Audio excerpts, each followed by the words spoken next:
It was 1814th year. Petersburg has already celebrated its centenary. The beautiful city with granite embankments and palaces had only one major drawback. There was not a single capital bridge across the Neva River in the imperial capital. It certainly sounds strange when you see all these palaces and giant cathedrals. Did the builders of St. Isaac's and Kazan not know how to build bridges? But strangely enough, this is a fact. The first capital bridge appeared in St. Petersburg only in 1850th year. At first it was called in Blagoveshchensk. I will not go into details, I will note only the cast iron structures of the bridge span were ordered in England. During the construction, equipment issued from the USA was used. Also interesting is the list of equipment that was specially designed for the construction of the Blagoveshchensk bridge. Machines for underwater saws, cranes, diving bells, machines for testing parts of farms according to a special program. Sounds good for 1843.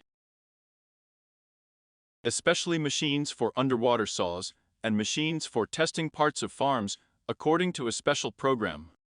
Let's get back to the main point. Until the middle of the 19th century, there were no capital bridges across the Neva River in a very well-designed city at all. There were only these.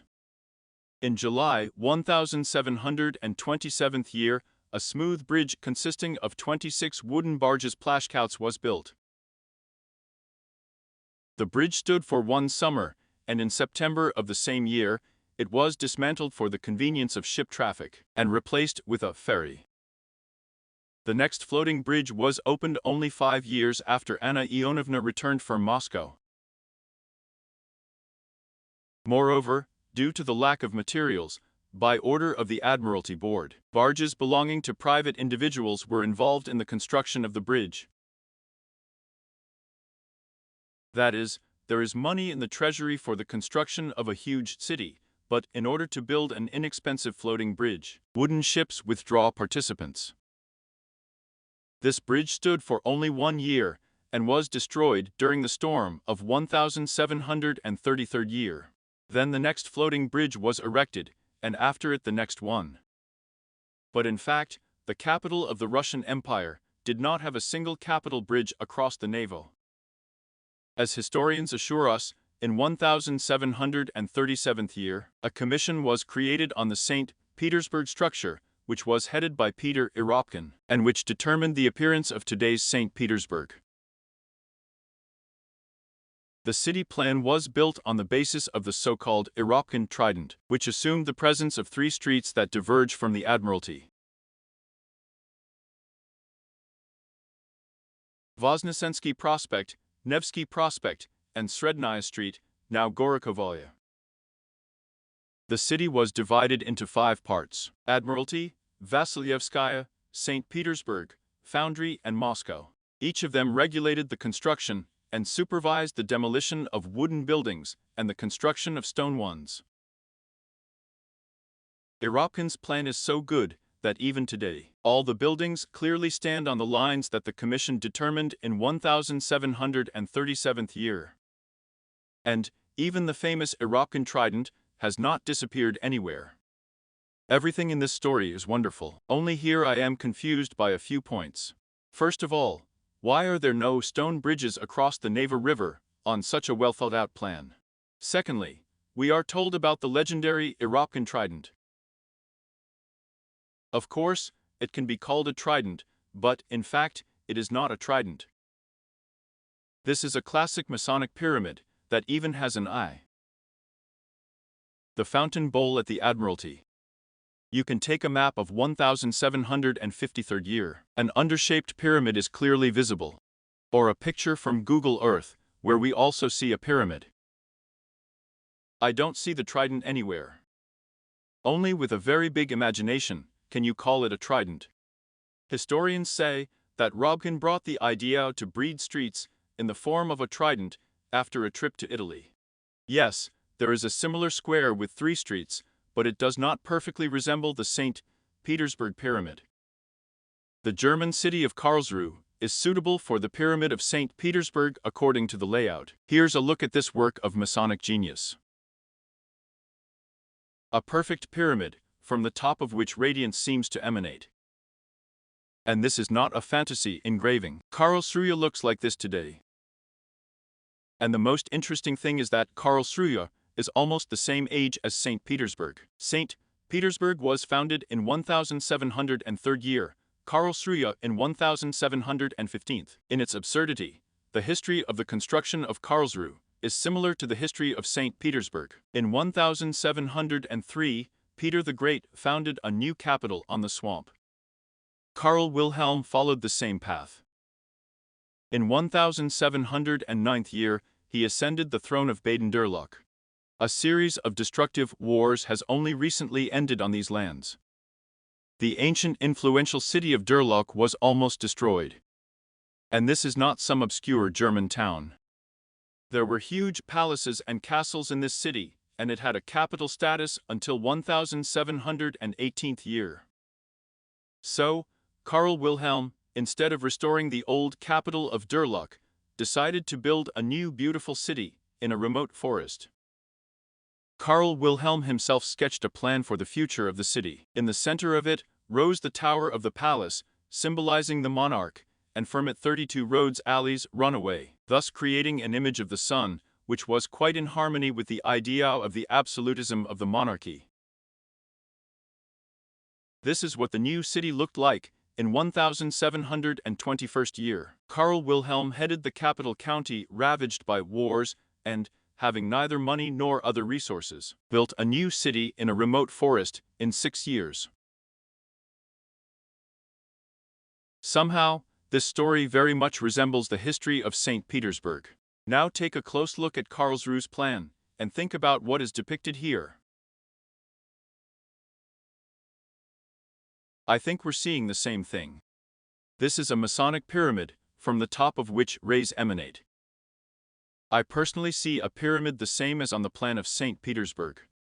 But similar historians have a different eye structure. They clearly state that it is a fan. Here's what they write: the alleys in front of the palace have turned into streets forming a fan. To this day, Karlsruhe is called the Fan City.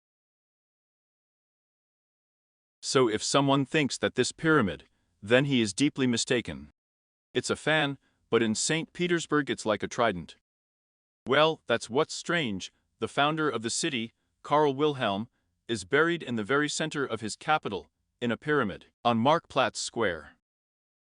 Very strange. A man built a fan city, and they buried him in a pyramid. Do you know what else is interesting about this plan? Pay attention to the appearance of city blocks.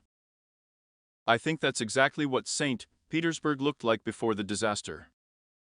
Each block is a closed perimeter of 2-story buildings. There are no buildings of different heights in the same block. Everything looks like the building of the hotel courtyard on Nevsky. Arched 2-story buildings. Today in St. Petersburg, buildings of different heights standing on the same street are very painful to the eye.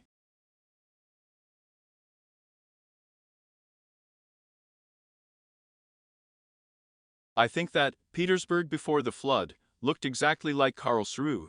Identical blocks with the same height of houses. Karlsruhe and St. Petersburg were built by the same civilization and according to the same project. So this is what St. Petersburg looked like before Peter's arrival. I have shown you all this just so that you understand that St. Petersburg stands on the basis of an older city. And that Pyotr Eropkin did not create a plan for a new city. He was drawing old 2-story ruins on the drawing. And in order to somehow hide the pyramid formed by the streets, a story about the Eropkin trident was invented. Now back to the bridges. If the plan of St. Petersburg had really been drawn in 1737 year, I think that stone bridges on this plan would have been planned. But oddly enough, there are no bridges. This may indicate that the Neva now flows in the wrong place and there was no river here before, but there was a continuation of the city. Rather, there was a river, but it was not so wide. This is also indicated by the absence of one of the walls of the Admiralty on old maps. The level of the Neva River, for some reason, rose by several meters in the 18th century, swallowing up part of the city with old stone bridges. And here came 1814th year. The war with Napoleon is over. Residents of St. Petersburg are also suffering from the lack of capital bridges across the Neva. Alexander I goes to London, where he meets with the inventor Marc Brunel and signs a contract with him for the construction of a brick transport tunnel under the Neva. It was supposed to build 2 parallel tunnels using manual labor of mining workers, using the world's first tunneling shield. 18 diggers were to work in the cells of the shield. Then, the masons laid out the walls of the tunnel with bricks. Brunel's revolutionary idea confused Alexander I a little, and he began to doubt the possibility of implementing this project. The project was not rejected, but they were in no hurry to finance it. The project was slightly frozen. They returned to Brunel's project after the devastating flood of 1824th year. The water level was the highest in the history of the city. Professor Bazin was assigned to study Brunel's project. He found that the project was quite real and even made some improvements to the design of the tunneling shield. But then work on the tunnel under it stalled again.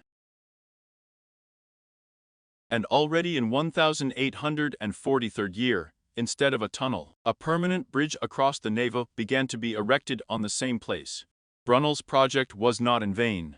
After a little reworking, the project was used to build a tunnel in London, under the Thames, with a length of 366 meters. Brunel built a wonderful tunnel. It was originally planned as a pedestrian one. Look at this hulk. Everything is done according to the standards of the modern metro. 2 tunnels of sufficient height. And it's not just pictures.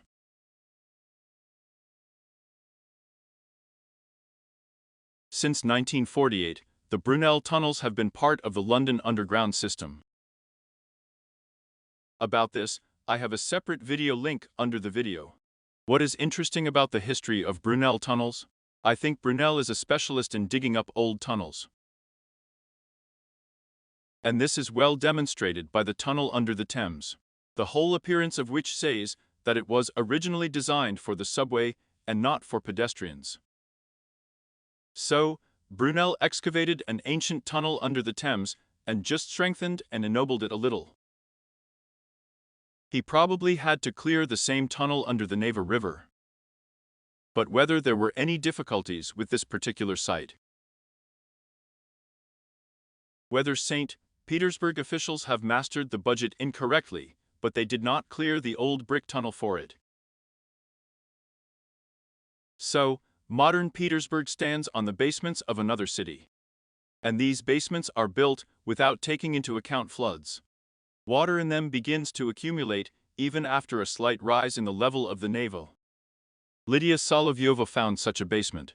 This amazing place is located in the ancient part of the city, on Millionaya Street. Well, I'll say right away that these 2 tunnels are next to each other. They say that it could even be some kind of transport. Like I'm on the subway actually. They are 1, 2, 3, 4. For right, come on, because 2 in one direction, 2 in the other. Yes, just walking like that is enough for 1 tunnel. It doesn't look like a pneumatic mail. No, the arches are too powerful.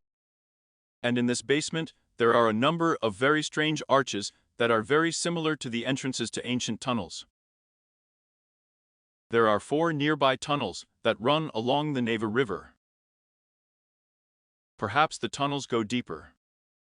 And the version that Brunet tried to excavate old brick tunnels under the Neva River does not look so fantastic anymore.